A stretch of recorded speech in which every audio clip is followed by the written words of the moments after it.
You didn't just turn out this way.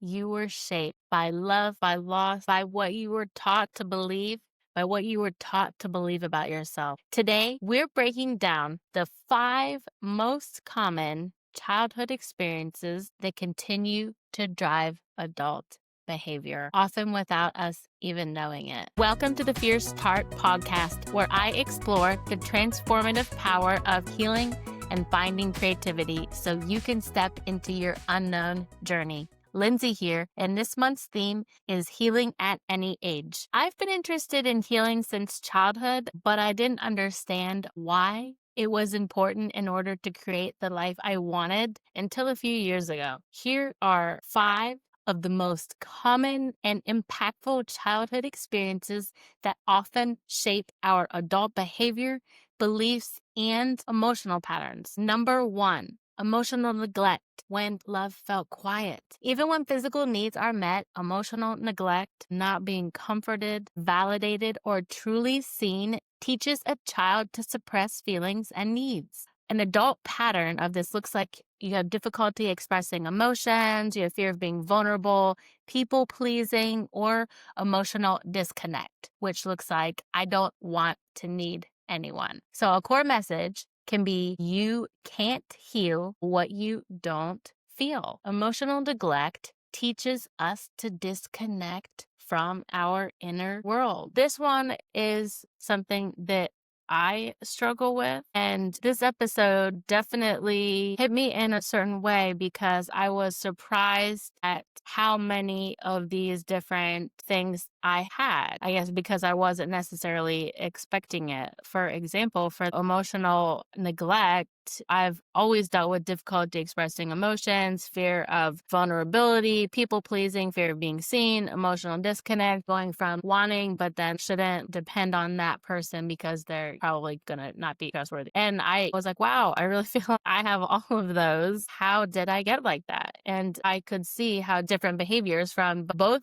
of my parents led to these things being prevalent in my life. Okay, so hopefully you have your journal out. I always say writing things down, creating questions and asking questions so that it kind of probes you and gets you closer to yourself. So in your journal, jot down, when did you first learn that feelings weren't safe to express? If this emotional neglect, if that's resonating for you due to some of these adult patterns, for me, I had to look at that because I struggled with, at a certain point, difficulty expressing emotions, fear of being vulnerable. I talked about not wanting to be on stage and having people look at me and being embarrassed or I'm going to make a mistake and be judged. So I really started to look at this. And when did I feel like it wasn't safe to express feelings or certain types of feelings? Because I do want to point out that you can have a parent, take mine for example, even if in 98% of the time it was safe for me to express my emotions, if there was 2% of the time where it wasn't, depending on other things that have happened to me, that can be where, okay, maybe I should just not do that. It's just easier for me to go along or not say this, not express that, not irritate somebody, not start a fight. I don't want conflict. When did I first start to learn that? So jot that down in your journal if this is hitting for you. Okay, also, how do you tend to hide or minimize your emotions today? I still have issues sharing feelings with a partner, feelings with my friends about stuff that they've done. But that hurt my feelings when you said this. I don't like to do any of that. I don't like to say that. So I will act passive aggressive. I'll just not be around. I'll just not be there because I don't want to say that you did that and that hurt my feelings. Can you not do that? That's something I need to work on because I understand if every time somebody hurts my feelings, I just leave, then I'll never have any relationship because obviously, time wounds all heals, eventually a partner's going to disappoint you. So, that's just not even, probable. So anyways, healing insight. Okay. So something to take from that if you have been struggling with this emotional neglect. So start small. Naming what you feel is an act of reclaiming yourself. One huge thing that I've done, and I always pass this along to pretty much everybody, definitely my coaching clients, is a phrase to say because it's important to say it out loud, and claiming it. Say it out loud, even if it feels silly, is it's okay to feel blank in my body. Because a lot of times, even if we talk about the law of attraction, or if we want to even bring in religion and then talking about having faith that it's coming versus the law of attraction, when I talk about that and say, okay, I'm just thinking in my mind that I'm going to be abundant, but I'm not feeling it. I'm not feeling abundant because I'm feeling like I don't have anything. I'm feeling like I want more money. Or like if you don't have a relationship, I'm feeling like I want a partner. Like you're ruminating in lack and thinking that you want something that you don't have. So your energy is not even vibrating at that level to have that. So it's okay to feel blank in my body. It's okay to feel broke in my body. It's okay to feel shame in my body. It's okay to feel hurt in my body and actually sit in and feel that. Because most people don't do that. For sure. Most people do not do that. You're trying to not do that. I have a Facebook group, a free Facebook group. It's called Strength and Purpose Through Source with Lindsay. Join my group. It's free. It's just inspirational content. But in this group, someone shared, and that's the point of the group, is that people connect or, share. We build together. You can connect in the comments. It's only me posting and talking about inspirational content, or talking about business or wins that I've had, failures or things that are going on, why it's pertinent, so it's essentially, it's just all soul building stuff, just a variety of different things. Onto Facebook and join Strength and Purpose Through Source with Lindsay. But anyways, on there, somebody shared that they, were just working to get to the point where they're always happy. That's, kind of spiritual bypassing, like essentially like think that you're supposed to always be in one specific state, and can't always be in one state. Like, it always swings back and forth like that. Hot, cold, light, dark. It just swings like that here. So I explained that her want to always be happy was part of what was making her miserable, wanting to always have something. We experience that swing, and that's okay. Hold space for yourself. It's okay that I'm feeling sad in my body, like something crappy just happened. It's okay for me to be sad. Like, oh, don't be sad, don't cry. Like if we're not expressing that emotion, that gets stored in the body. It's been proven. So that gets stored and creates disease, creates muscle lumps. You need to go get them actually worked out, because it'll actually create knots when they're pushed on. Expel, and that's why you're supposed to drink water to expel toxic buildup there, flush it out of your body, so those things get stored. Like, it's important to feel, to heal, to allow that, to understand that every emotion, certain ones are not optimal to feel. Guilt and shame, the lowest vibrating ones. Ideally, we work to not ever feel those, but in general, we're still going to feel those anyways, because we're here learning. We're not here as completely enlightened beings. Like, look around. So anyways, it's okay to feel like giving up in my body. Like, it's not here yet, but just allow it, and then it can clear. So number 2, conditional love, the price of being enough. So when love or praise only comes after achievement, obedience, or perfection, a child learns that their worth must be earned. So traits that you carry into adulthood, this can look like perfectionism, overachievement, fear of failure, or chronic self-doubt, often feeling never enough. Do these things sound familiar to you? Are these things going on repeat? I'm not enough. I can't do it yet. I don't know enough. It's not time yet. You're not good enough. It's like a replaying loop. These things came from feeling like you had to get praise. And again, this is one where I'm like, wow, I have a lot of these. But I don't look back on my life as feeling like I had to earn praise. But I can see how I'm completely perfectionist, having total stage fright, not wanting to get up in front of the class and give a speech or anything, like in Spanish class. Oh my gosh, I would cry. I would literally get up, and this was in high school. I would get up and I would cry because I was so terrified to say something wrong. And it's not like anyone was going to laugh at me. Nobody was really even listening. I mean, obviously, like, I didn't think that then. But why was I such a perfectionist person? Obedient, a people pleaser. I didn't necessarily see my dad a lot. So, I think if I'm perfect, or if I'm really amazing, or, wonderful or better, maybe this won't be how the situation is. Like, maybe this won't be my life.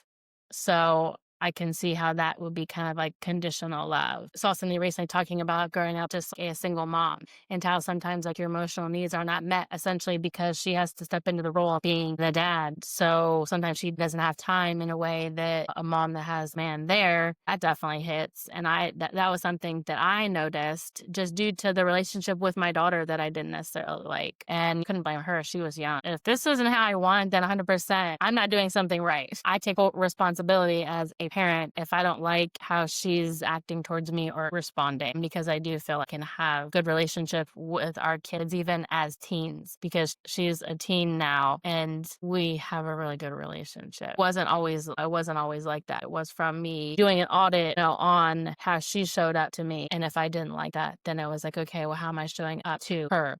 So am I giving her enough emotional attention? So now in the car, I go out of my way, even if it annoys her. Hey, what's going on? What's up with your friends? Are you talking to so-and-so? And just, even if, hey, what are you passionate about? Like, but just connecting with her, like eating together. I'd made a Facebook post. It was a story that, somebody shared talking about how essentially like they were a teacher, and I think that they taught middle school or something like that. And for the most part, like she did this experiment because she noticed how talkative the kids were all of a sudden. And, she just kind of like, what the heck's going on? Why are they just trying to talk so much? And it like turned out that they weren't being talked to at home. And so she's like, well, let's do an experiment. And, I forgot what it was, but essentially was for the kids to connect with their parents. And what got reported back, and I don't remember like what the number was because she posted like 10 or something. But I mean, essentially like what it ended up to be was like a third of the kids essentially reported that the parent kind of said they didn't have time for them, whether it was a parent, grandparent, whoever was like taking care of them, just kind of was essentially shoot them off. That's someone else's job. I don't have time for that. When I'm done watching TV, and then they would fall asleep, watching television, and then they wouldn't get to the kids. So then when they went to school, they looked at it like their time to socialize and like connect, because it wasn't happening at home. You know what I mean?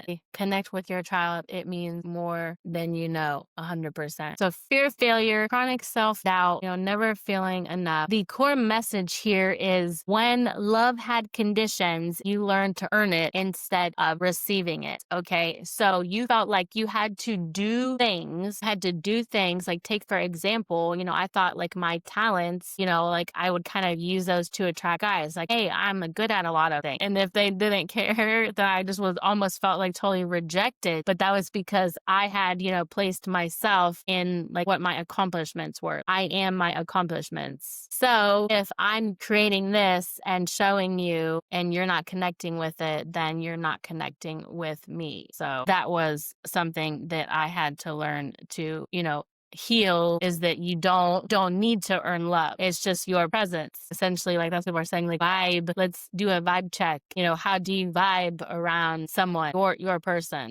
That's real love, not doing a whole bunch of stuff. Like I'd be tripping on myself, like arranging everything. Oh, let me just make everything perfect and easy. And then they want to hang out with me and be with me. I was like, wow, this feels horrible. This does not feel good, because again, it's more rejection stuff. I rearranged my schedule for you and you didn't show up. My life's over. But now it's just like, well, hey, don't rearrange your schedule. Essentially.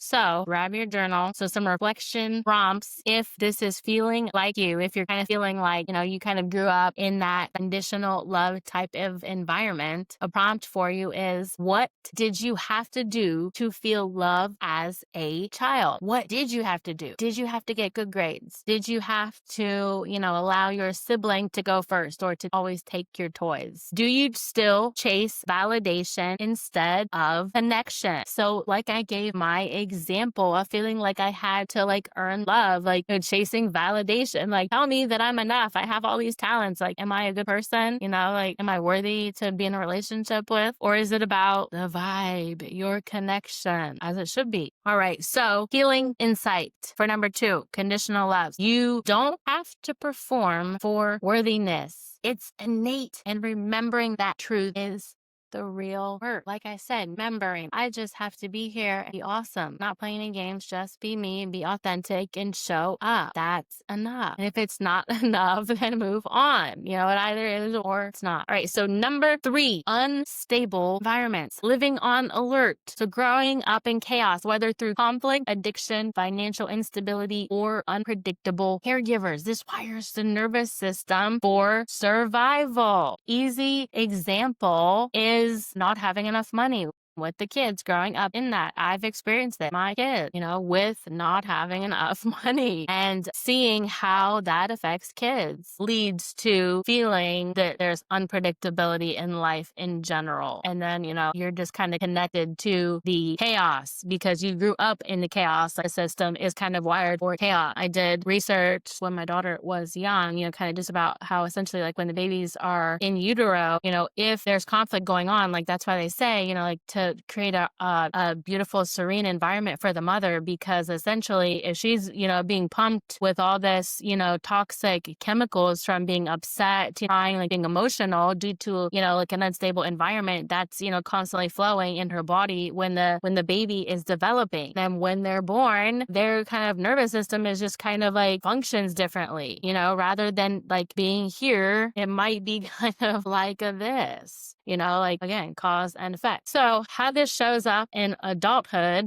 can look like hypervigilance, anxiety, control issues, or difficulty relaxing and trusting others. We see a lot of times when kids grow up in an environment where they have, an addict for a parent, like the parent is an alcoholic, they can essentially end up with trust issues or be hypervigilant due to having to kind of, compensate or do all these things or walk on eggshells. They have to be hypervigilant in, making sure that everything looks, all right. So the core message for, growing up in unstable environment is, chaos in childhood wires the body for survival, not peace. You don't feel at ease. You don't feel safe in your body. Going back to that one, learning to say it's okay to feel unsafe in my body so that you can then relinquish control. Because what usually happens is that then, growing up in this environment where you had to, essentially keep everything together is, you end up being hypervigilant and super,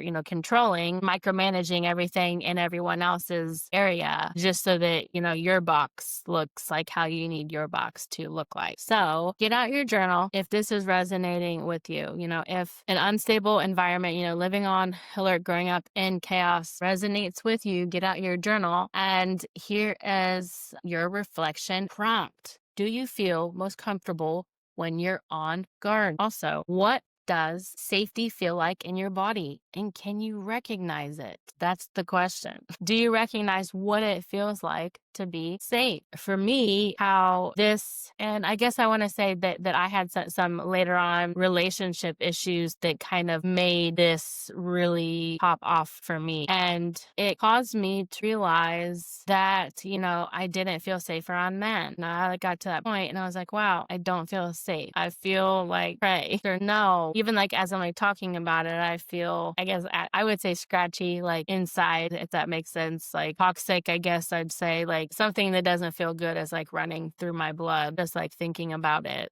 That's a good thing. And I've taught myself to do that. And what it kind of is like it helps us be able to know kind of like where we should be headed or like what's good or what's bad kind of behavior that we need to essentially fix. So what does safety feel like in your body and can you recognize it? If I had a bunch of negative experiences with a man and then I, meet one and then, wow, this actually just feels comfortable and I feel safe in my body. I don't feel like I have to perform, like, wow, okay, I realized I didn't know what that felt like until I know what it felt like. And then I go back and then look at all the other times and say, wow, now I can see where that hits, because I'm a person that has had a difficult time recognizing my feelings. And it might take me a couple of days before I realize how I feel about something. And I've, like worked on that because being a fiery person, I would just immediately say something and be like, I maybe shouldn't have said that. that. I'm reacting in the moment, due to my own traumas or whatever. And then like, oh, I wish I didn't say that. So now kind of like breathing and, then kind of like being able to just like really kind of, okay, how I feel in my body. And that's okay. Is this something from me? Is this something that I'm doing? Is this something that I need to work on? Or is this something negative coming from another person that I need to be aware of in my body? Like I said, oh, it feels like that's negative,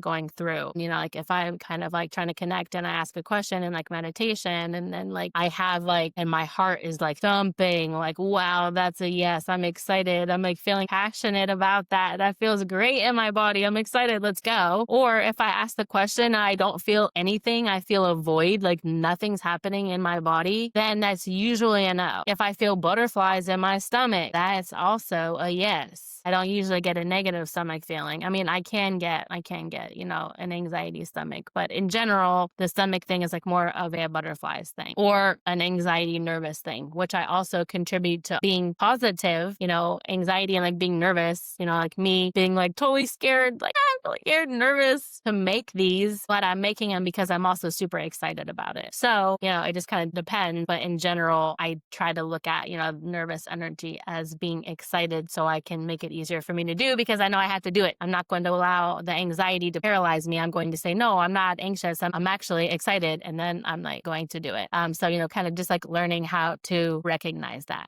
That calm is safe, not dangerous. All right. So healing insight for unstable environments. Healing starts when you remind your body that calm is safe, not dangerous. Calm is safe, not dangerous. Because like I talked about being in utero or in your environment where the cortisol is going and you're up here, you don't understand that you're going to attract relationships that are like that. So even though you're saying, I want to be in something stable because my childhood was super chaotic, you're not going to just do that because you're not used to that frequency. You're not going to respond to person being totally stable because how do you know? Stable was not modeled for you. Chaotic was modeled for you. So a person that's healthy and bringing you stability, you're going to model chaos. That's not your same frequency, but working on that, if this is an issue for you so that you're not attract drama, because that's what that usually ends up being, attracting drama because you're looking for chaos because you don't know what calm is. You don't know how to be in that frequency. That doesn't seem right, but ultimately that is what's actually safe. All right. Number 4, parentification. The child who grew up too fast. When a child takes on adult responsibilities, whether that's emotionally supporting their parents, caring for siblings, or managing household stress, they lose their sense of childhood safety and play. Now, this is a super common, especially when kids have siblings. You shouldn't be looking to your kids to parent you and to give you advice because in adulthood, essentially how this looks and how this shows up, after losing their sense of, being carefree is they end up, in overt responsibility, burnout, resentment, or attracting one-sided relationships where they're the fixer. They're the fixer. They're doing everything. They can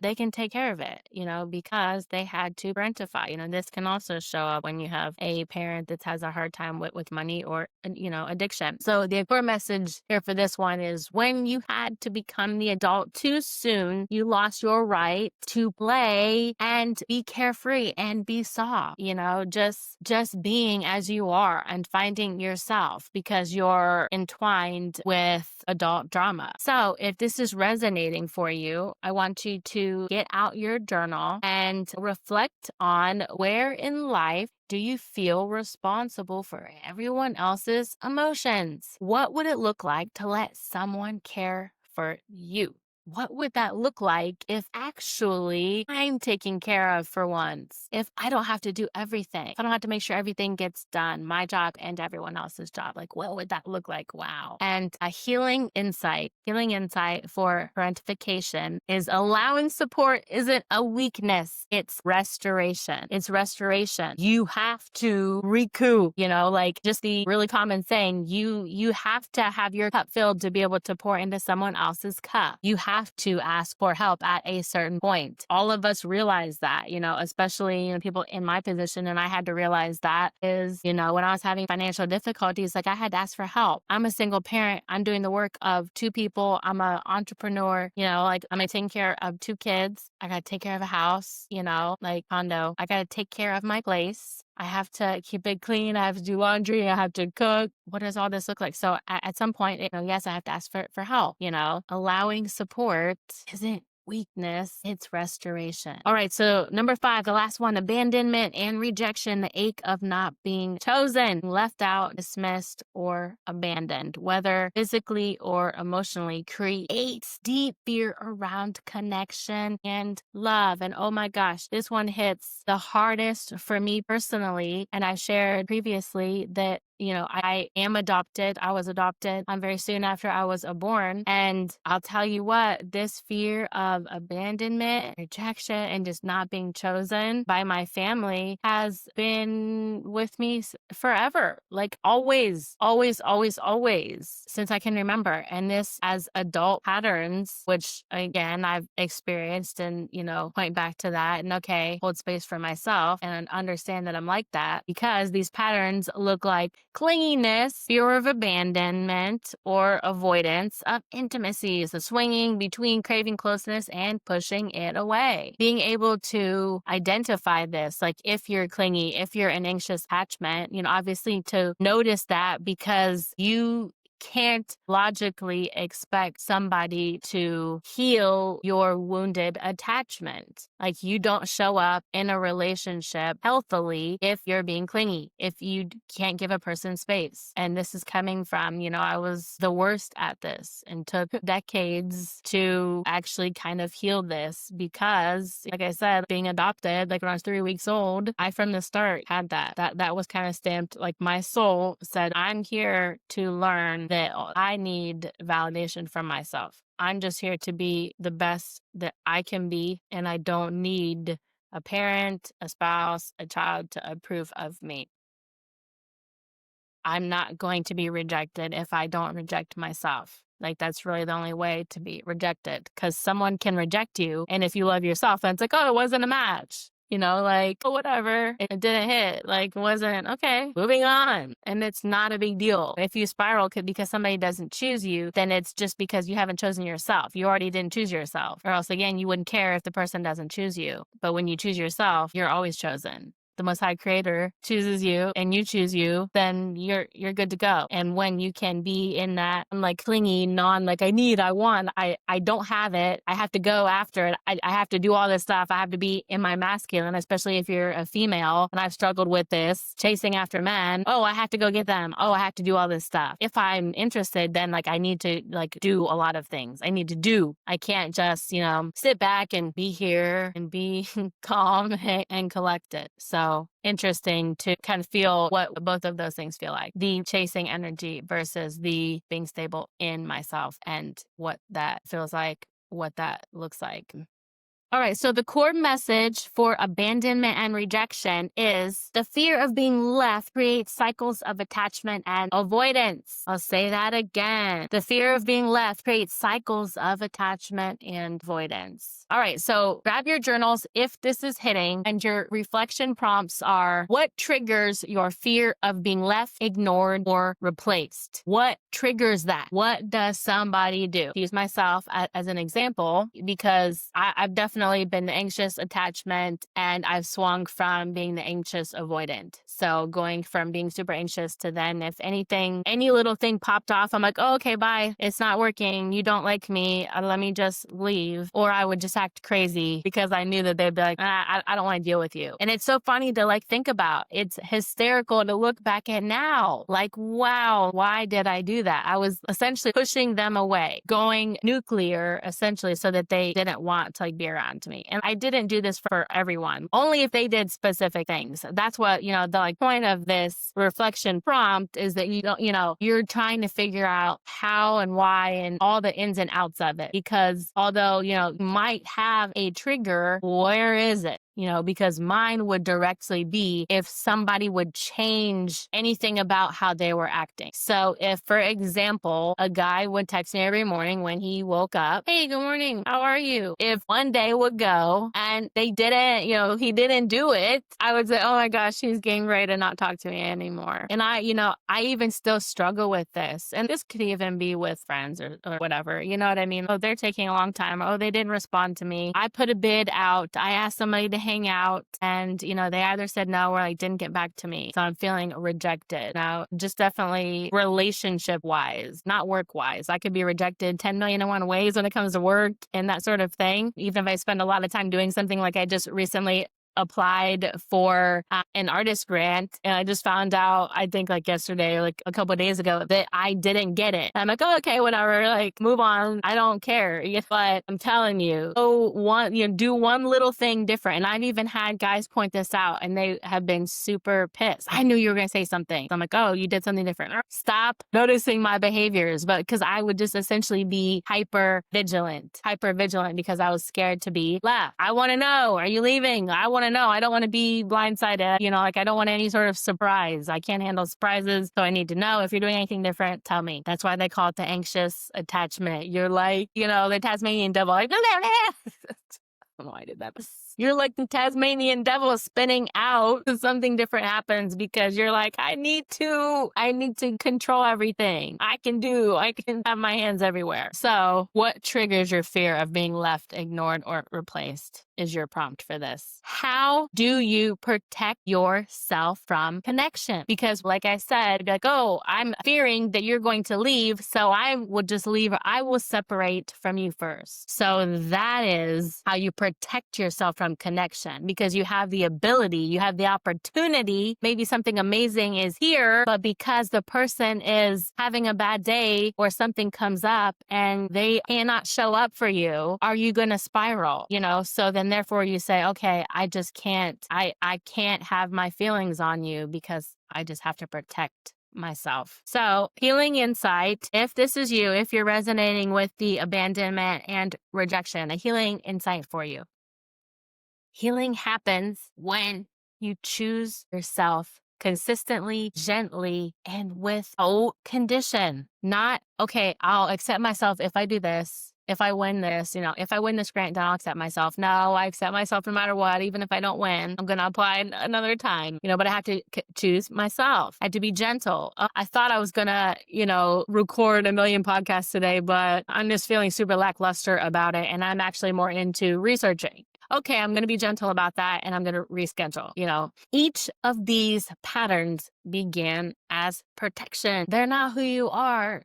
They're who you became to feel safe. As we begin to see them with compassion instead of shame, we start rewriting the story, which is one of awareness. We start rewriting the story, one awareness at a time. All right, so I'm going to invite y'all to journal, meditate on this. All right. What part of me is still trying to feel safe? And what can I offer that part today? What can I offer that part of me that is still trying to feel safe? How can I show up for myself now? Even if that wasn't, that wasn't supplied before, you can supply that for yourself now. Like you're the only one that can. Nobody else can. You can. You can through your connection to source, through infinite source. On the next episode, I'll be discussing how to recognize repeating behaviors triggers. Thank you so much for listening. Thank you. I so appreciate the time that you spend, because the time you spend healing is time that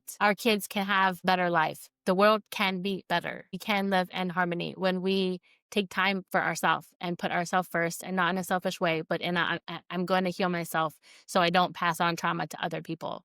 So thank you again. Follow me on social media, subscribe, get on my mailing list. If you go to my website, www.thejourneyofoneartist.com. I love y'all. Thank you so much. Take care. See you on the next episode. Make it a great one.